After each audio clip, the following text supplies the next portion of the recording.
მოგესალმებით მარიკა, მადლობას გიხდით იმისთვის, რომ გვითხოვთ დროს და იღებთ გადაცემაში მონაწილეობა. საზოგადოება ძალიან კარგად იცის, მაგრამ კიდევ ერთხელ ვეთქვი, რომ მარიკა არის ის ადამიანი, რომელიც სწორედ უწევს დახმარებას, ესე ვთქვათ, დაკავებულებს, ის ცდილობს მოიპოვოს ინფორმაცია და ასევე იქნან ეს დაკავებულები უზრუნველყოფილი ადვოკატით, რომ მოხდეს მათი ინტერესების დაცვა საქალაქო სასამართლოში. მოგესალმებით მარიკა, მოდით ვისაუბროთ იმ დაკავებების სერიაზე, რასაც ვადევნებ თვალს ბოლო 3 დღეა. დღეს ცოტა ხნის წინ იყო შინაგან საქმეთა სამინისტროში ბრიფინგი და გითხრეს, რომ მხოლოდ გუშინ და დღეს 14 პირია დაკავებული, თუმცა ალბათ ამით ეს არ დასრულდება და კვლავ აგრძელებენ სავარაუდოდ იდენტიფიცირებას აქციაზე მდგომი ხალხის შესაბამისი უწყებები. რა სიტყვით თქვენ ამ რეპრესიებზე, ამ ახალტალხაზე რეპრესიების და რა უნდა იყოს პასუხი წინააღმდეგობა ესეთ დროს?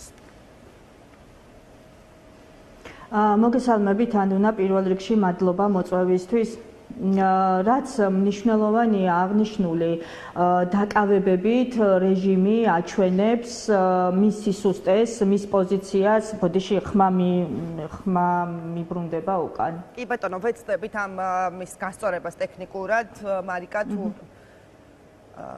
მე მგონი სულ რამდენიმე წამის ეხლა ისმის ჩემი ხმა. კი ბატონო, აი გავაგრძელოთ საუბარი.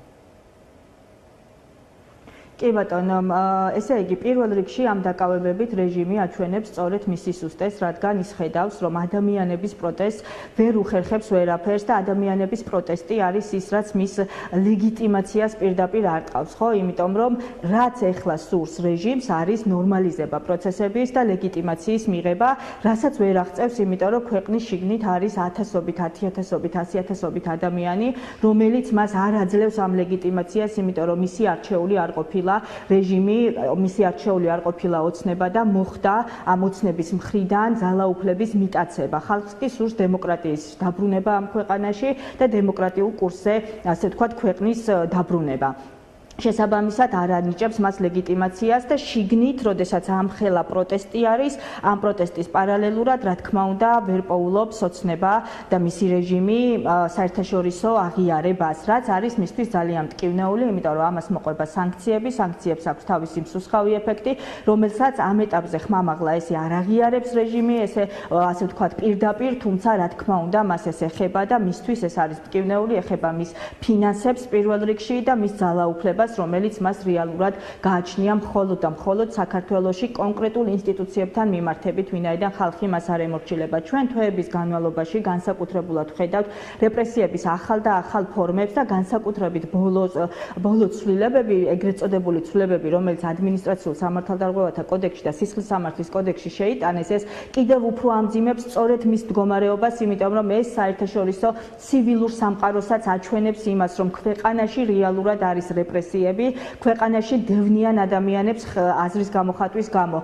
იმიტომ რომ ბოლო ცვლილებებით ხომ სწორედ პროტესტი გახადეს კრიმინალიზებული. პროტესტი აქციეს ჯერ დაკავების პირდაპირ, ასე ვთქვათ, საფუძვლად და შემდგომ უკვე მეორე დაკავების შემთხვევაში მას მოყვება სისხლის სამართლებრივი პასუხისგებლობა იმ კანონებით, რომელიც არალეგიტიმურმა პარლამენტმა მიიღო და რა თქმა უნდა, აქ მნიშვნელოვანი არის ის, რომ ყველა ეს კანონი, ყველა ეს ცვლილება, რომელიც მიღებულია არალეგიტიმური პარლამენტის მიერ, აუცილებლად იქნება გაუქმებული, როგორც კი ეს ქვეყანა დაუბრუნდება ნორმალურ მდგომარეობას და როგორც კი ეს ქვეყანა დაიბრუნებს, ასე ვთქვათ, მიტაცებულ ძალაუფლებას და ხალხი ამას აუცილებლად შეძლებს, ხომ? მე ახლა მახსენდება გუშინ ნიკა გვარამიამ ერთ-ერთი ბოლო პოსტი, რომელიც გამოაქვეყნა, საუბრობდა იმ ინდიკატორებზე, რომელიც სწორედ დიქტატურის წაქცევას უკავშირდება და კი მეც ასე მწამს და მჯერა, რომ ნამდვილად ასე არის. ჩვენ ქვეყანაში ვხედავთ დიქტატურის შიგნიდან რღვევას, ხომ და სისუსტეს. ის რომ ადამიანებს ყოველდღიურად აკავებენ და ის რომ ეს მათ აწუხებთ,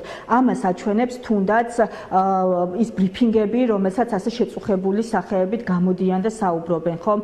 თუნდაც აი დღეს რო გავიხსენოთ ვაჟა სირაძის ბრიფინგი, რომელიც მან გააკეთა. ასევე ის, რომ პარტიების აკრძალვას აპირებენ ამ საერთო რეპრესიების ფონზე, რა თქმა უნდა, ესეც მათი სისუსტე არის და მათი ბრძოლის ნაწილია, რომ იმ ბრძოლის, რომ ისინი ნახეთ რისთვის იბრძვიან. ისინი იბრძვიან, რომ გაანადგურონ ყველაფერი ქართული და დაამკვიდრონ ამ ქვეყანაში დიქტატურა.